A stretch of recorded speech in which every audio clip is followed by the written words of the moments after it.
How to fix Snapchat support code SS06. So you might be facing this error when you are trying to log into your account, and I'm going to show you a simple way on how you can fix that.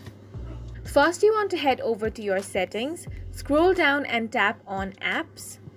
Now here search for Snapchat. In here you want to tap on storage and then clear cache. So once you have cleared your cache, you want to head over to your Play Store. Now search for Snapchat.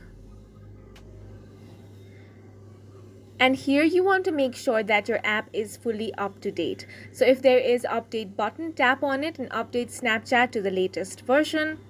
Once you have done that, if you open Snapchat and try to log in your account, you're not going to face that issue anymore. And that is it for this video. We hope you guys found it helpful. Please make sure to hit the like button and subscribe for more helpful tutorials.